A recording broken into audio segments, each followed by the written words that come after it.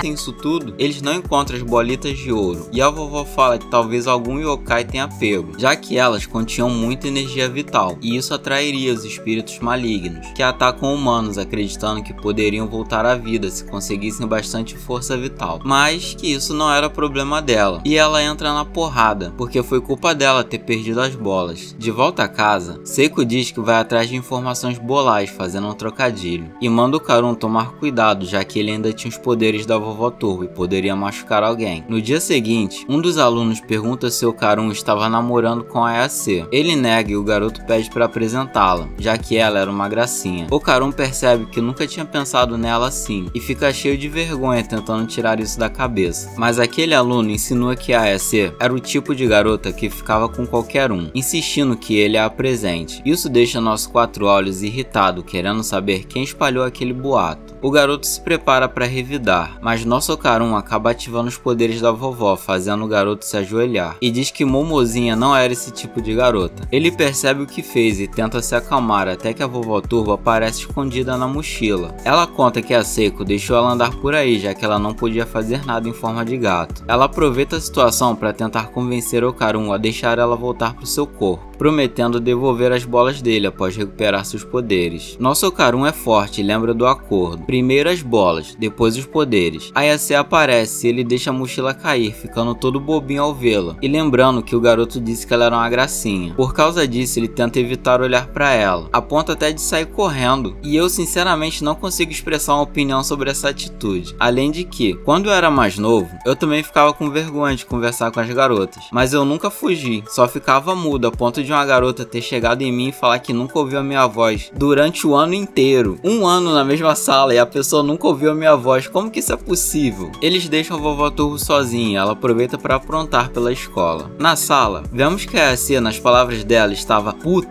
porque o Karun estava evitando ela e nem mesmo são namorados para ficar assim. Sua amiga diz que ele era um cara legal e conta que alguém da turma C viu ele brigando com os caras que estavam falando mal dela. Mesmo assim, a Ayase não entende porque ele estava evitando. A garota de cabelo rosa aparece andando pelo corredor como se fosse uma idol, tratando todos como seus fãs, apenas por ela ser bonita, e descobrimos que foi ela quem espalhou o boato sobre a Ayase. Além disso, após a bacia cair na cabeça dela, ela conseguiu ver os poderes da Ayase, mas achou que eram asas de um demônio. Agora ela estava determinada a acabar com a Momo, achando que ela era a escolhida divina, graças a uma esfera de ouro que caiu do céu. E vemos que encontrou a primeira bolinha de ouro do Karun. Ara relembra quando a bolinha caiu em cima dela, e ao pegá-la, o trem onde aconteceu a batalha contra a vovó Turbo passa por ela, emitindo um clarão que a assusta. Ela deixa a bola cair e ao pegá-la novamente, algo como uma aurora boreal surge, deixando ela convencida de que era algo especial. Suas amigas aparecem com alguns objetos que ela pediu e se mostram preocupadas com ela, que continua dizendo ser a escolhida para salvar o mundo por ser linda. Ela tenta mostrar algo no campo, mas suas amigas não veem nada. Outros alunos aparecem e ela volta a se comportar como uma Pick Me Girl. Enquanto isso, a vovó Neko estava observando do cantinho com um olhar mortal. Voltamos aos nossos protagonistas. O Karun ainda estava evitando olhar para Ayase, e a vovó Turbo revela que encontrou uma pessoa estranha. A Ayase não acredita que a bola estava na escola, mas a vovó insiste que um objeto dourado e bonito acabaria chamando a atenção de qualquer um, e se um humano pegar, poderia despertar seus poderes espirituais. E se conseguir ver os espíritos, isso seria um problemão, pois eles começariam a atacar. E vemos Aira voltando à janela, onde ela avista um espírito de longe. No final da aula, Aira vai até a Ayase, insistindo que precisavam conversar a sós. O Karun fica sozinho com a vovó, e ela avisa que Aira era a pessoa que estava com a bolinha. As duas chegam ao armazém abandonado. As amigas de Aira imobilizam a Ayase, e ela tenta fazer um exorcismo. A Ayase se irrita e arremessa as duas pra longe. E meu amigo, depois dessa, se elas não foram de base ao hospital na certa. Caramba! Aira puxa a bolita do Karun e esfrega na cara da Ayase. Ainda bem que ela não sabe o que é isso, porque senão ela nem ia estar com isso na mão. Ela tenta exorcizar a Ayase, usando seus poderes divinos. E nessa hora, o Karun aparece gritando que ela não era mulher estranha, mas sim um alvo dela. E de repente, um yokai aparece, dizendo ser mãe da Aira. O Karun tenta acertar o yokai, mas ela desvia com muita facilidade. Ele tenta de novo, mas acaba sendo engolido. A Ayase tenta segurá-lo, castelo, mas ela não consegue controlar seus poderes com as mãos amarradas e leva uma bicuda que a manda pra longe. O yokai continua devaneando sobre Aira ser sua filha, já que quando criança, Aira chamou de mamãe. Ayase sai dos escombros junto da vovó Turbo, que estava com o celular da Muko que ela roubou, e procura informações sobre o yokai. Ela revela que aquele yokai era a acrobata sedosa. Aira se desentende com o yokai e acaba engolida. E o yokai ainda tem a audácia de pôr a culpa na Ayase por ter corrompido a Aira. A Ayase pede ajuda da vovó para se soltar, mas ela diz que tá nem aí, já que foram eles que tiraram seu poder. O yokai pega a Ayase pelo pescoço, exigindo desculpas, mas ela se recusa e acaba sendo arrastada pelas paredes e arremessada no chão. O yokai manda que ela chame de mamãe, e mal conseguindo falar, a Ayase manda ela se ferrar e acaba sendo engolida também. É isso aí, rapaziada, acabou o anime, foi todo mundo comido. Comido no sentido literal, semente suja, não do outro jeito. Tô brincando, rapaziada, o anime não acabou não, tem muito mais. A vovó Turbo manda o yokai devolver os garotos, e diz que a perdoaria, mas o yokai não dá a mínima pra ela. A vovó fala que os manequinecos atraem boa sorte, e que ela era um yokai burro que engoliu o próprio cabelo. De repente, a acrobata sedosa queima de dentro pra fora. A vovó revela que a cruz da Aira era um isqueiro que a Ayase usou pra queimar o cabelo dela, que serviu como combustível, e que toda essa sorte só aconteceu porque ela estava ali. Muito convencida essa vovó. Pelo menos o yokai cospe os três pra fora. O anime corta pra uma rua escura, onde escutamos alguém ofegante e desesperado, procurando por algo, e ao esticar sua mão, voltamos à acrobata sedosa que acusa nossos protagonistas de terem tirado a Aira dela. Ela começa a atacar com as vigas do armazém. O Karun diz que ali tem muitos obstáculos para conseguir correr no máximo, mas a Ayase tem um plano. A acrobata espalha seus cabelos pelo local como uma teia de aranha e acerta a Ayase em cheio. O Karun continua fugindo com Aira, mas também é atacado, deixando ela cair. Quando a acrobata está prestes a devorar Aira, ela não consegue se aproximar, porque todo o seu cabelo ficou embolado no local como parte do plano de Ayase. A acrobata tenta quebrar as vigas, mas a Ayase segura suas pernas para que o Karun possa atacar com força total. Porém, ele hesita, dizendo que nunca acabou com ninguém, e que a única vez que ele fez algo assim foi quando estava possuído. A acrobata consegue se soltar e prestes a serem atacados, o Karun finalmente reage, dando uma cabeçada que destrói o local, mandando o yokai para longe. A vovó Turbo sai da mochila reclamando que o Karun tem seus poderes, mas só conseguiu fazer aquilo, e sugere deixar a acrobata para lá, já que após receber seu ataque ela ficaria sem se mover por um tempo. A vovó Turbo vai pegar a boleta do Karun, mas agora eles têm outro problema. Aira estava morta. Ayase e o Karun vão conferir, e a vovó Turbo explica que humanos morrem ao serem comidos por yokais, e eles só sobreviveram porque um tem poderes psíquicos, e o outro estava com seu poder espiritual. Ayase faz massagem cardíaca enquanto o Karun faz respiração boca a boca. Ela grita para a vovó ligar para a ambulância, mas a acrobata sedosa se aproxima, e propõe que deem sua aura para a Aira. Isso funcionaria como uma bateria.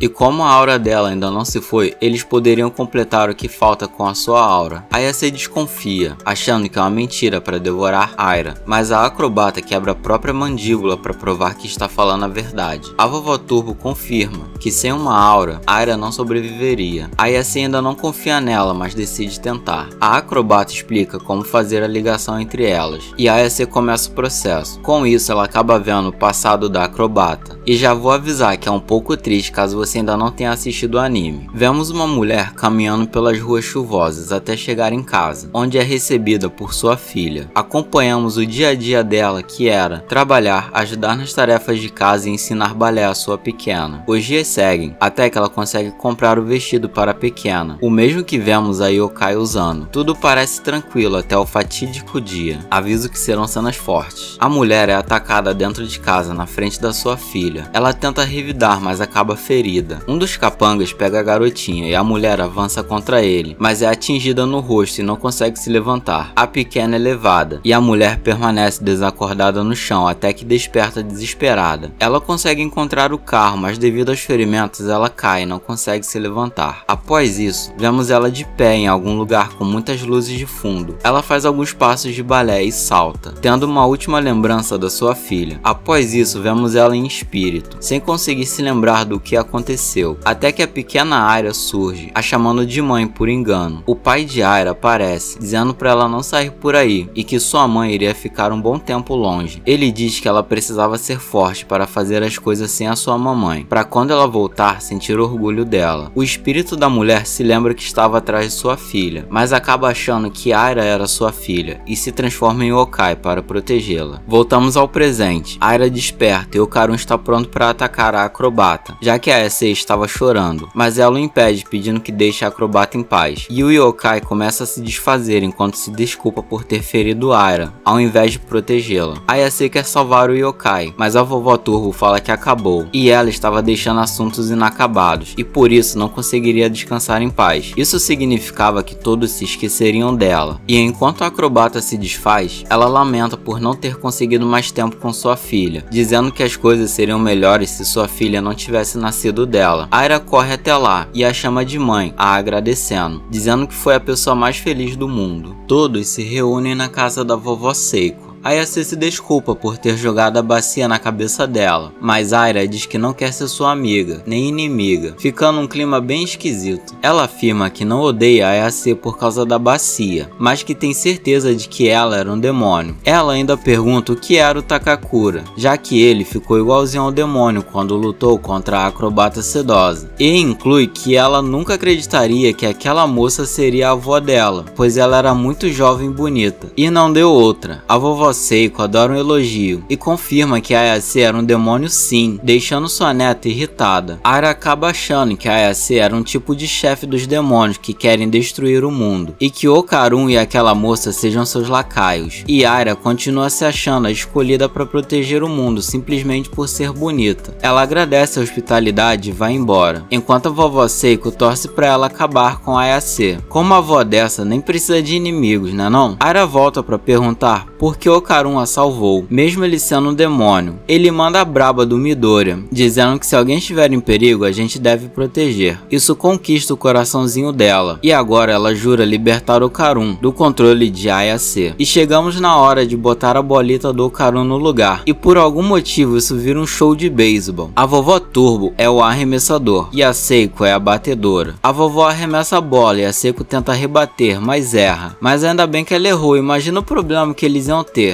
Pelo menos Okarun conseguiu uma das bolitas de volta. Mas eu ainda quero saber por que raios a Seiko queria rebater. Só tem doido nesse anime. Agora Okarun é só monobola. Alegria, meu jovem, conseguiu uma de volta. Na escola, Okarun estava meio estranho. Ayase pergunta se ele não tinha computador em casa para poder pesquisar em fóruns de ocultismo sobre a outra bola dourada. Ele nega e se afasta, dizendo que precisava fazer um relatório. Durante o intervalo, Ayase conversa com suas amigas e comenta que Okarun estava escondendo algo, e uma de suas amigas pergunta se ela estava achando que era por causa de outra mulher. Ayase diz que não, mas se lembra da Aira e decide investigar. Ayase fica muito incomodada andando por aí até que encontra Okarun em cima da Aira. E meu mano, fudeu.